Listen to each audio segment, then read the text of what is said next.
Halo, selamat jumpa kembali. Ini adalah video respon dari eh, minggu lalu ya. Jadi ini sangat menarik sekali. Saya suka dengan respon-respon kalian yang menurut saya antusias, walaupun memang ada beberapa yang hanya menjawab salah satu, misalkan yang Nur Cahya hanya menjawab flexing ataupun eh, eh, ini ya, yang di bawahnya juga ada nih, misalkan contohnya dia hanya menjawab salah satu aja, tapi seharusnya menjawab dua-duanya. Tapi itu tidak ada masalah. Saya tidak langsung menanggapinya, tapi nanti akan saya tanggapi jelas lagi setelah ini, karena menurut saya yang penting adalah kalian memahami dulu ya.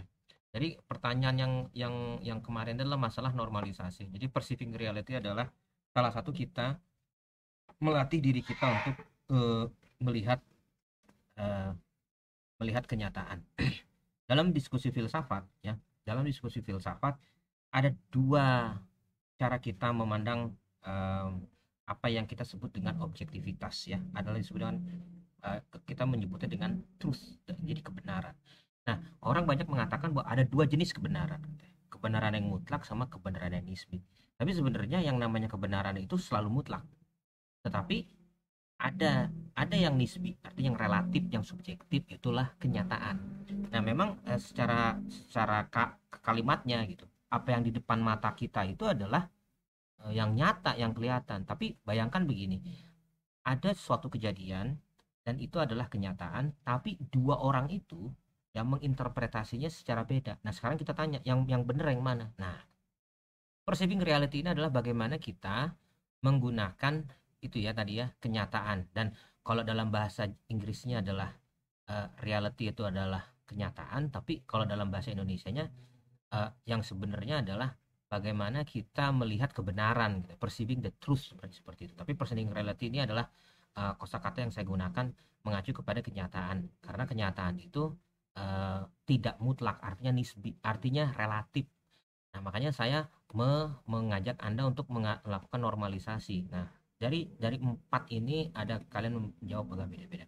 Saya suka dengan bagaimana mengatakan bahwa misalkan LGBT ini eh, apa namanya, panseksual atau two spirit, dan kemudian kita melihat bahwa ada dari Anda yang mengatakan bahwa ya LGBT itu tetap manusia gitu. Dan menurut saya ini menarik ya. Jadi kalian sudah tahu bagaimana membuat itu dilihat dari dua sisi, dan bahkan ada yang menegaskan dalam bahasanya adalah salah satunya adalah FWB. FWB itu sebenarnya tidak buruk, tidak baik gitu. Ada sisi baik dan sisi buruknya. Jadi jangan menilai dari situ. Ya betul juga. Jadi semua ini sebenarnya bisa dilihat dari dua sisi. Nah, salah satunya adalah flexing. Flexing itu pamer, pamer kekayaan. Tapi flexing itu sebenarnya bukan hanya pamer kesuksesan atau harta. Tapi sebenarnya di Amerika mereka ini flexing dalam rangka membagi-bagi, ya, membagi-bagi kebahagiaan. Tapi kalau di Indonesia karena kita mayoritas beragama Muslim, Islam, dan kemudian oh ya kalau misalkan bagi-bagi nggak boleh flexing, nanti katanya ria gitu. Nah, itu yang menurut saya sih alasan. Menurut saya yang namanya eh, apa bedanya ria yang pamer harta sama ria yang bagi-bagi sedekah gitu. Menurut saya sih sama aja. Pamer pamer harta juga termasuk sesuatu yang tidak baik menurut saya. Nah, di Amerika orang itu kayak memperlihatkan secara umum bahwa saya telah menyumbangkan berapa miliar, berapa berapa, dan mereka menghibahkan gedung dan sebagainya. Ini di Indonesia belum belum budaya seperti itu. Jadi di Indonesia lebih banyak mempamerkan kekayaan private daripada memperlihatkan kesuksesan yang mereka berikan gitu kepada orang-orang umum.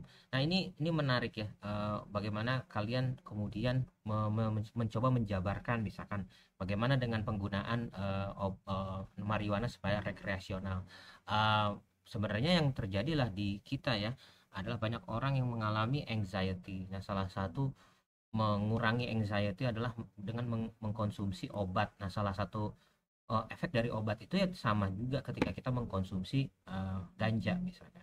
Dan sebenarnya banyak banyak manfaat yang kita dapatkan dari ganja, hanya saja mereka sudah mencap itu tidak baik gitu ya. Nah, mereka menyebutnya narkoba. Kalau di luar negeri, ganja itu termasuk hal yang ya Mas kayak simple. Jadi mereka apa namanya? Nganggap ganja itu seperti miras kayak gitu. Kita kan miras sama ganja, oh lebih ngeri ganja gitu.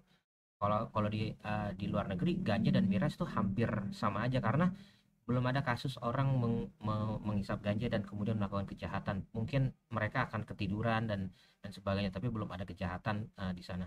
Nah, di sini juga menarik ada dari Aikal, dia menjelaskan panjang lebar mengenai lingkar ganja Nusantara. Kalian bisa membacanya langsung ya, dan kalian juga bisa menanggapi itu. Menurut saya menarik juga untuk dibahas. Dan menurut saya, saya sudah membaca komentar-komentar kalian yang sangat kaya dengan informasi-informasi baru, dan semoga kalian bisa terus berkomentar. Dan menurut saya yang paling penting adalah saling mengomentari satu sama lain. Itu penting. Dan menurut saya itu adalah nilai plus yang bisa saya tangkap dari kegiatan-kegiatan online ini. Sekarang silahkan kalian jawab pertanyaan yang sudah diberikan dari video yang saya telah kerjakan untuk pertemuan 6 ini. Terima kasih dan sampai jumpa lagi.